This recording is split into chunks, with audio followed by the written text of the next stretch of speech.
Hello, welcome to back S for D study. তোমাদের সবাইকে চ্যানেলে স্বাগত।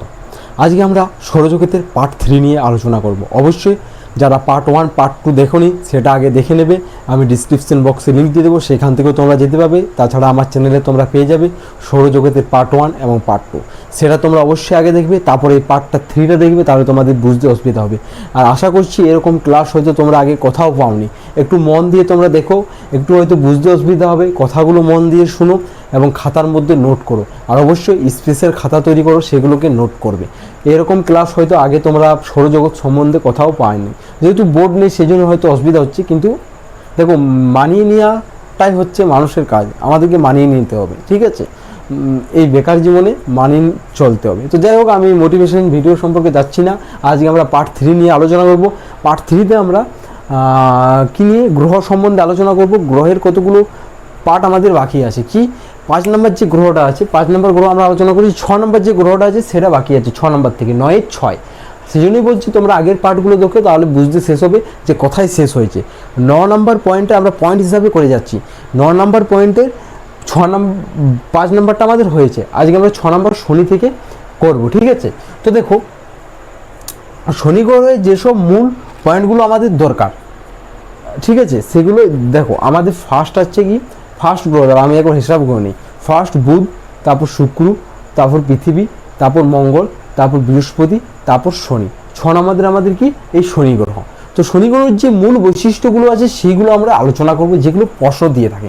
1 নম্বর প্রশ্ন আমাদের কি দিয়ে থাকে, যে সৌরজগতের সূর্য থেকে ষষ্ঠতম, মানে সৌরজগতের সূর্য থেকে দূরত্ব হিসাবে 6 নম্বর গ্রহ হচ্ছে আমাদের এই শনি গ্রহ। নেক্সট পয়েন্ট কি, যে দ্বিতীয় বৃহত্তম, ফার্স্ট বৃহত্তম আমাদের হচ্ছে বৃহস্পতি গ্রহ, দ্বিতীয় বৃহত্তম আমাদের হচ্ছে কি শনি গ্রহ। 3 নম্বর পয়েন্ট আমাদের কি জানতে হবে, যে শনির উপগ্রহ সংখ্যা 146টি, সব থেকে বেশি।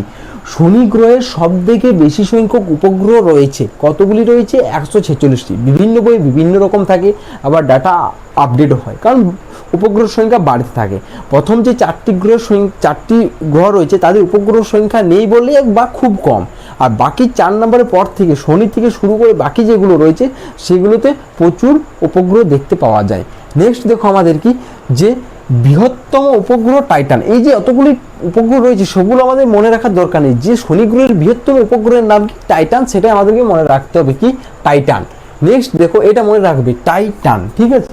নেক্সট দেখো আমাদের কি, সর্বনিম্ন ঘনত্ব। তাহলে এই যে শনি গ্রহটা আছে সেখানে কি সর্বনিম্ন ঘনত্ব যুক্ত। আর মানে বেশি কোন গ্রহের ঘনত্ব বেশি? পৃথিবীর। আমাদের যেখানে বসবাস করি তার ঘনত্ব সব থেকে বেশি, সর্বনিম্ন কার শনির। আর এই গ্রহের বলয় আছে, এই যে 4টা গ্রহ আছে পরে, যে শনি, বৃহস্পতি, ইউরেনাস, নেপচুন, এই গ্রহগুলোর মধ্যে কি বলয় দেখতে পাওয়া যায়, ঠিক আছে? নেক্সট দেখো আমাদের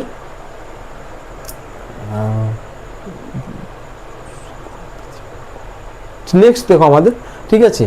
তো এখানে নাম্বারিং, হ্যাঁ ঠিক আছে। নেক্সট আমাদের কি, ইউরেনাস, ঠিক আছে? নেক্সট আমরা যেটা আমাদের 7 নম্বরে রয়েছে, ঠিক আছে? আমাদের আরেকবার বলছি, ফার্স্ট আমাদের রয়েছে কি বুধ, তারপর কি শুক্র, তারপর পৃথিবী, তারপর মঙ্গল, তারপরে কি শনি, বৃহস্পতি, ইউরেনাস, নেপচুন। শনি, বৃহস্পতি, 1 মিনিট দাঁড়াও, 1 মিনিট তোমরা দাঁড়াও।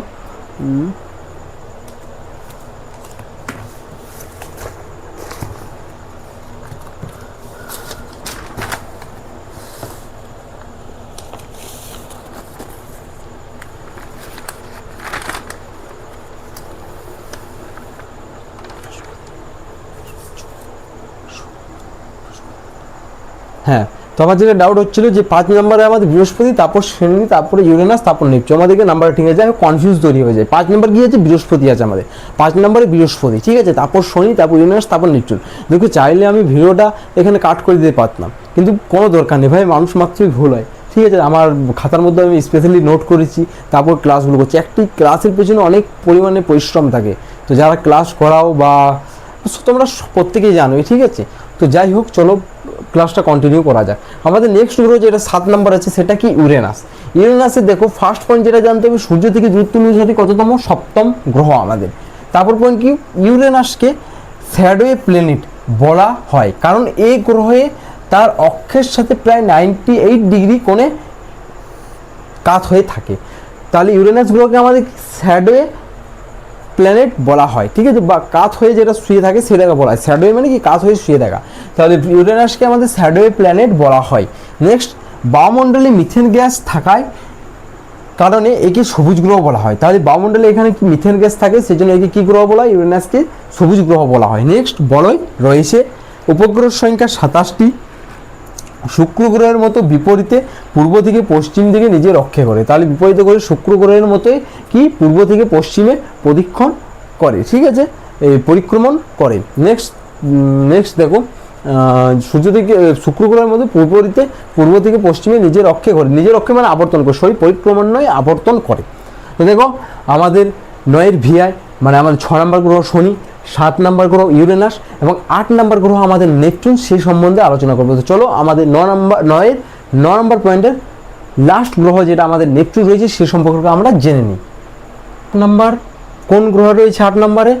নেপচুন রয়েছে। 8 নম্বরে নেপচুন গ্রহ রয়েছে। নেপচুন গ্রহের মূল যে বৈশিষ্ট্যগুলো রয়েছে সেগুলো আমাদের কি মনে রাখতে হবে? সূর্য থেকে দূরত্ব, সূর্য থেকে আমাদের কত নম্বর রয়েছে? 8ম, এবং সবদিকে কি সবদিকে দূরে অবস্থিত আমাদের এই নেপচুন গ্রহ। নেক্সট কি? শীতলতম গ্রহ, সবথেকে শীতলতম গ্রহের নাম কি?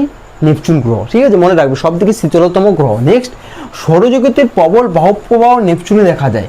এই যে সৌরজগতের এতগুলো গ্রহ আমাদের 8টা গ্রহ রয়েছে, তার মধ্যে সবথেকে বেশি বায়ুপ্রবাহ কোথায় দেখা যায়? এই আমাদের নেপচুন গ্রহে দেখতে পাওয়া যায়। নেক্সট আমাদের কি? বলয় রয়েছে। শেষ দিকে যে অন্তস্থ 4টি গ্রহ রয়েছে তার মধ্যে বলয় অবশ্যই দেখতে পাওয়া যাবে। নেক্সট আমাদের কি? উপগ্রহ সংখ্যা 14টি। আর এই 14টির মধ্যে সবথেকে বৃহত্তম উপগ্রহের নাম কি? ট্রিটন উপগ্রহ। দেখো আমাদের আগের যে শনির উপগ্রহ ছিল সেটা আমাদের কি ছিল? সেটা আমাদের ছিল টাইটান, আর এটা আমাদের কি? ট্রিটন। আরেকটি আমাদের উপগ্রহ রয়েছে যেটা ইউরেনাসের বৃহত্তম উপগ্রহ, সেটা তোমরা অবশ্যই কমেন্টে জানাবে আমাদের ইউরেনাসের বৃহত্তম উপগ্রহের নাম কি। নেক্সট দেখো আমাদের কি? যে ইউরেনাসের যমজ গ্রহ, নেপচুনকে ইউরেনাসের যমজ গ্রহ বলা হয়, ঠিক আছে, নেপচুনকে কি? ইউরেনাসের যমজ গ্রহ বলা হয়। নেক্সট কি?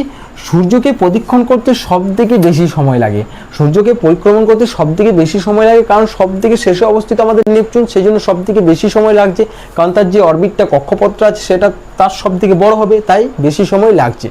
তাহলে আমাদের যে 8টা গ্রহ আছে তার সম্পর্কে আমরা 9 নম্বর পয়েন্টে জেনে গেলাম। এবার আমাদের যে 10 নম্বর পয়েন্ট সেটা জানবো। 10 নম্বর পয়েন্টে আমরা কি জানবো? সৌরজগতের মধ্যে যে উপগ্রহ আছে, যে এতক্ষণ ধরে আমরা উপগ্রহ পড়ছিলাম, চাঁদের এতগুলো উপগ্রহ, পৃথিবীর এতগুলো উপগ্রহ, মঙ্গলের এতগুলো উপগ্রহ, সেই উপগ্রহ সম্বন্ধে আমরা পড়বো। তাহলে উপগ্রহ কী জিনিস? পরীক্ষাতে কি সেটা আসবে না, কিন্তু আমাদের জেনে রাখা ভালো। দেখো উপগ্রহ আমাদের কি? যে জ্যোতিষ্ক কোনো গ্রহের চারদিকে নির্দিষ্ট কক্ষপথে আবর্তন করে তাকে উপগ্রহ বলে। গ্রহের চারদিকে যে জ্যোতিষ্কগুলো আমাদের আবর্তন করছে নির্দিষ্ট কক্ষপথে, সেগুলোকে আমরা কি বলছি? উপগ্রহ বলছি। উপগ্রহ আমাদের কয় 2 প্রকার, একটি প্রাকৃতিক উপগ্রহ, একটা কি কৃত্রিম উপগ্রহ। প্রাকৃতিক উপগ্রহ যেগুলো প্রাকৃতিক আগের থেকে আমাদের নর্মালি আছে সেগুলো প্রাকৃতিক, আর কৃত্রিম যেগুলো মানুষ আর্টিফিশিয়াল তৈরি করে পর আমাদের উৎক্ষেপণ করছে সেগুলো আমাদের কি? কৃত্রিম উপগ্রহ। তো এবার আমরা এই উপগ্রহ সম্বন্ধে 10 নম্বর পয়েন্টে জানলাম। এবার এর 10 নম্বর পয়েন্টের মধ্যে যে উপগ্রহের কতগুলো গ্রহের কতগুলো উপগ্রহ রয়েছে সে সম্বন্ধে আমরা জানবো। তো চলো নেক্সট আমাদের পেজে যাওয়া যাক, উপগ্রহ কোন কোন গ্রহের কি উপগ্রহ রয়েছে। তো দেখো 10 নম্বর পয়েন্টে উপগ্রহ, কোন গ্রহের কতগুলি উপগ্রহ রয়েছে। 1 নম্বর দেখো আমাদের বুধ গ্রহের একটা উপগ্রহ নেই। শুক্র গ্রহের কোন উপগ্রহ নেই। 3 নম্বর পৃথিবীর একটি উপগ্রহ রয়েছে। চাঁদ একটি উপগ্রহ। মঙ্গলের 2টি উপগ্রহ রয়েছে, একটা ফোবস, একটা ডাইমোস, ঠিক আছে। নেক্সট বৃহস্পতি আমাদের 95টি উপগ্রহ রয়েছে, কিন্তু সব থেকে যেটা বৃহত্তম সেটাই মনে রাখতে হবে গ্যানিমিড। আর এই গ্যানিমিড হচ্ছে আমাদের গোটা সৌরজগতের বৃহত্তম উপগ্রহ। নেক্সট শনি 146টি উপগ্রহ রয়েছে। বর্তমানে যদি বৃদ্ধি পেয়েছে তোমরা গুগলে দেখে নেবে, হয়তো বাড়তেও পারে, বা 146টি আছে। তো ঠিক আছে, এটা একটু দেখে নেবে গুগলে সার্চ করে। আর বৃহত্তম উপগ্রহের নাম কি? আমাদের টাইটান। নেক্সট ইউরেনাসের উপগ্রহ সংখ্যা 27টি। বৃহত্তম উপগ্রহের নাম হচ্ছে টাইটেনিয়া, ঠিক আছে। নেক্সট আমাদের নেপচুনের 14টি উপগ্রহ রয়েছে, কিন্তু সবথেকে বৃহত্তম উপগ্রহের নাম হচ্ছে ট্রিটন।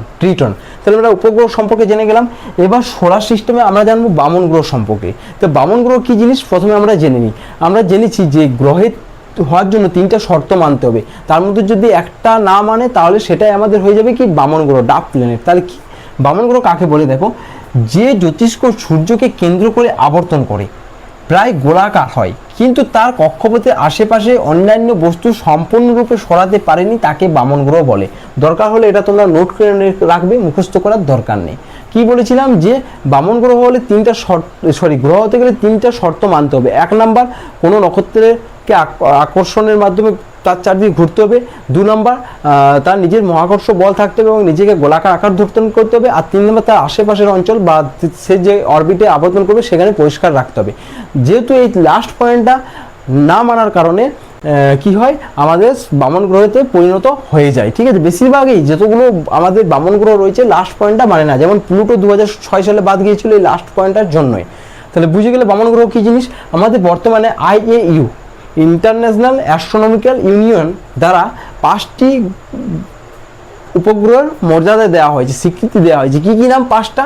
1 নাম্বার আমাদের দেখো স্যারেস, 2 নাম্বার অ্যারিস, 3 নাম্বার হাইমোয়ে, 4 নাম্বার মাকে, 5 নাম্বার প্লুটো। এই 5টি স্যারিস, অ্যারিস, হাইমোয়ে, মাকে আর প্লুটো, এই 5টিকে আমাদের বামন গ্রহের মর্যাদা দেওয়া হয়েছে। তাহলে দেখো আমাদের পার্ট 3তে এর সম্বন্ধে আমরা আলোচনা করলাম, অনেক বড় ক্লাসটা হয়ে গেলো, যাই হোক। এবার আমরা পার্ট 4-এ কতগুলো জিনিস আছে সেগুলো আলোচনা করব, যেমন ধূমকেতু, হ্যাঁ, উল্কাপিণ্ড, গ্রহাণু, ছোটোখাটো জিনিস আছে যেগুলো আলোচনা করব, এবং সোলার সিস্টেম আমাদের শেষ। তারপর পার্ট 5-এ আমরা MCQ সম্বন্ধে আলোচনা করব, এবং সেখানে যত মিনিটেই ক্লাস হোক সেখানে আমরা শুধু MCQ আলোচনা করব। তাছাড়া আমি লাইভে MCQ আলোচনা করেছি, সেগুলো তোমরা দেখতে পারো। ঠিক আছে, তো যাই হোক, আমাদের তাহলে এই সোলার সিস্টেম থেকে 5টা পার্ট হলো, সেই 5টা পার্ট তোমরা দেখবে, আর অবশ্যই বন্ধুদের মধ্যে চ্যানেলটা শেয়ার করে দেবে, ভিডিওটা লাইক করে দেবে, আর অবশ্যই কমেন্ট করতে ভুলো না, কারণ কমেন্টের দ্বারা আবার মোটিভেট হবো এরকম ক্লাসের জন্য। আর অবশ্যই যদি শেষ পর্যন্ত দেখো তাহলে অবশ্যই কিছু না কিছু কমেন্ট করে যাবে। Thank you.